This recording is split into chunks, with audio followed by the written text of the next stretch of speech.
It's time for your bedtime story. Once upon a time, there was a kind little girl who she wore a red hooded cape thing. It was a gift from her grandmother, she stitched it. It was stitched with care and love. The hood framed her face so perfectly, and she wore it with such pride that soon her real name was forgotten entirely, and that is why everyone called her Little Red Riding Hood. She lived with her mother in a small house with ivy creeping all up on the walls and smoke curling gently from the chimney each morning. Their life was simple. They had a simple life, but it was warm and full of love.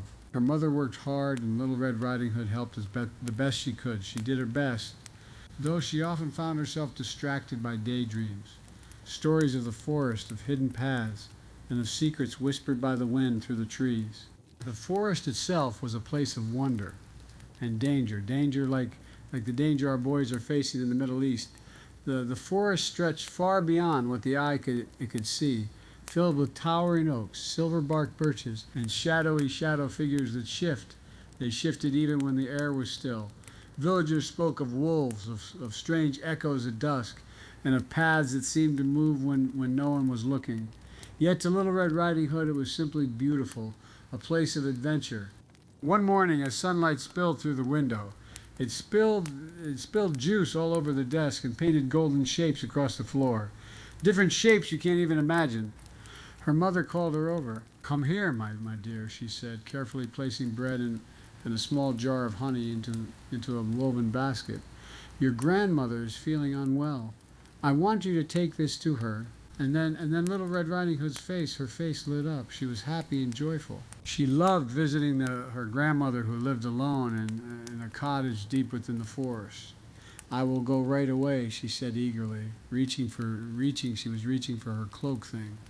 Her mother paused, placing a gentle but firm hand on her shoulder. "Listen to me carefully," she said. "Stay on the path.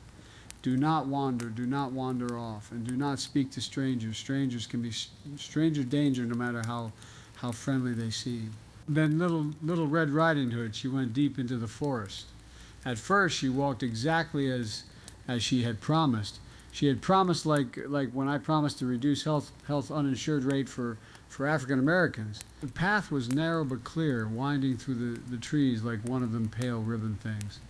Birds chirped overhead, and the air smelled of pine and earth.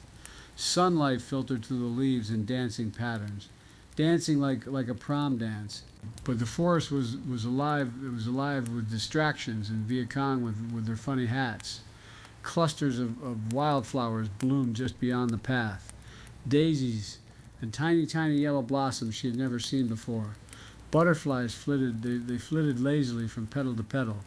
A squirrel darted past her feet, went straight past and paused, as if inviting her to follow. She slowed, then stopped, and then stepped off the path. Not far away, hidden among the shadows, a wolf was watching her. He had been wandering the forest for days, hungry and restless. His fur was dark, the kind of dark you are afraid of, and his eyes were sharp and calculating. When he saw the girl in the red cloak, he became very still.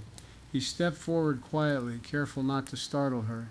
"Good morning," he said in a smooth, almost gentle voice. The girl, "Come on, man."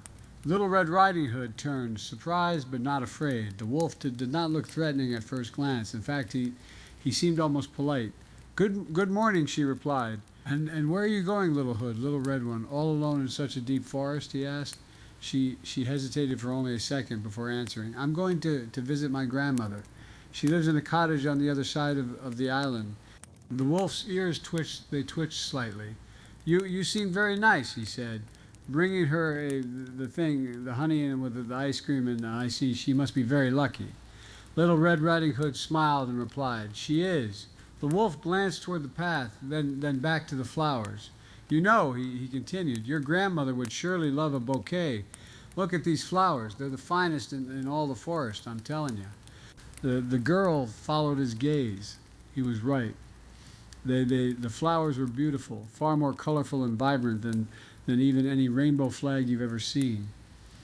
"I suppose I could pick a few," she said. "Of course," the wolf replied. "Just take your time." And with that, he slipped away silently, disappearing deeper into the forest. The moment he was out of sight, when she didn't see him, the wolf began to run. He knew the island far better than the girl did, every hidden path, every shortcut. While she wandered among flowers, picking flowers, he moved swiftly, his mind fixed on one thing, the grandmother. It did not take long for him to reach the cottage. It stood alone in a small clearing, with a crooked fence and a garden that had long since grown wild. Smoke no longer rose from the chimney. The wolf approached the door and knocked. Who is it?" came a weak and frail voice from inside. It's me, little red thing, little hood girl," the wolf said, mimicking the girl's tone. "Come in, dear," the grandmother replied. The wolf, he huffs and puffs and pushes the door open. What happened next was swift and silent. Moments later, the wolf emerged. He emerged from the shadows of the house, wearing the grandmother's nightgown and cap, which some guys also do. It was an odd sight, but in the dim light of the room, it would be enough. He climbed into the bed and pulled the blanket up to his chin, his eyes gleaming with anticipation. Meanwhile, little hood girl was still in the forest, her basket now accompanied by an armful of flowers. "Oh, grandmother will be so happy," she said. At last she remembered her errand and hurried toward the cottage. When she arrived, she noticed the door was slightly open. "Grandmother," she called, stepping inside. The room felt different, still and quiet, like something was off. Come closer, dear," came the voice from the bed. Little Red Riding Thing approached slowly. Something wasn't right. "Grandmother," she said, why are your ears so big?" All the better to hear you with, my dear," the wolf replies. And what big eyes you have," say the red cloak girl. "All the better to see you with," say the wolf. Red Riding Girl stepped closer. And what big teeth you have." The wolf threw back the blanket. "All the better to eat you with." And then he ate Little Red Hood, just like her grandmother, and the ice cream before that. What happened next would have been the end, if not for a hunter passing nearby. The hunter, he's been dabbling with hookers and crack cocaine and had been walking through the forest when he noticed something strange. The cottage door open and an uneasy silence hanging in the air. It was all around. He stepped inside and took the wolf out, or he took Little Red Riding Girl and her grandmother out of the wolf and put stones inside of him, or people tell it differently. But what matters in the end is that we are all Americans. So then after Hunter freed both the grandmother and Little Hood, who were shaken but unharmed, they embraced each other tightly, grateful beyond words. That evening, the cottage felt warm again. A fire crackled in the hearth, and the three sat together, sharing the ice cream from the basket. Little Red Riding Girl was quieter than usual. "I should have listened," she said softly. Her grandmother smiled gently.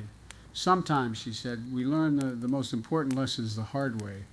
We don't negotiate with terrorists." That's it for tonight. I hope you sleep well. I love you. Good night.